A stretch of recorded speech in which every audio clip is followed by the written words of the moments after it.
దేవుని ఆజ్ఞలను కట్టడలను మర్చిపోవటం వలన మిద్యానీయులకు అప్పగించేసాడంట దేవుడు వాళ్ళని. తద్వారా మిద్యానీయుల యొక్క భారం ఎక్కువైపోయి, శ్రమలు ఎక్కువైపోయి, దయనీయమైనటువంటి పరిస్థితుల్లో ఇబ్బంది పడుతూ దుర్భేద్యమైనటువంటి జీవితాన్ని జీవిస్తున్నారు ఇశ్రాయేలు ప్రజలు.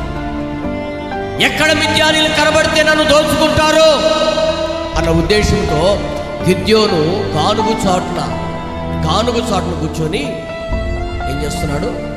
గోధుమలను తుల్లగొడుకుంటూ అన్నింటి వారికి పత్యము సిద్ధపరచుకుంటున్నాడు. దేవునికి స్తోత్రం కలుగునుగా. హల్లెలూయా. ప్రియ దేవుని బిడ్డ, ఈరోజు అపవాది ఉచ్చులో నువ్వు పడకుండా ఉండాలంటే జీవము కలిగినటువంటి ఈ దేవుని మాట నిన్ను కాపాడుతుంది. హల్లెలూయా. అందుకే భక్తుడైన దావీదు అంటాడు, నీ వాక్యము నా పాదములకు దీపము, నా త్రోవకు వెలుగు.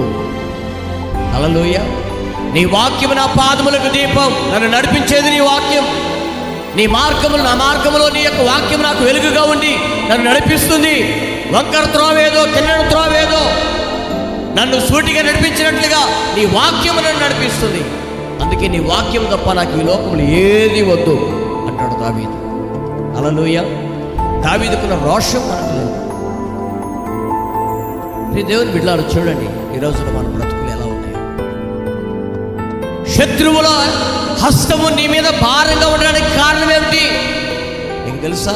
మీకు తెలియకుండానే సాతాను మీ మీద కాడి మోపుతున్నాడు. మీ కుటుంబాలు భారంగా ఎందుకు కొనసాగుతున్నాయి తెలుసా?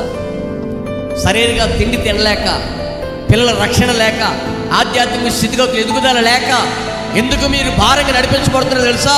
దుష్టుని యొక్క హస్తం మీ కుటుంబాల మీద భారముగా కూర్చొని ఉంది. అందుకే మీ కుటుంబాలలో ఎదుగుదల లేదు, ఆధ్యాత్మిక విలువలు లేవు, నిత్యమైన దౌర్భాగ్యమైన స్థితిలో నడిపించబడుతున్నారు.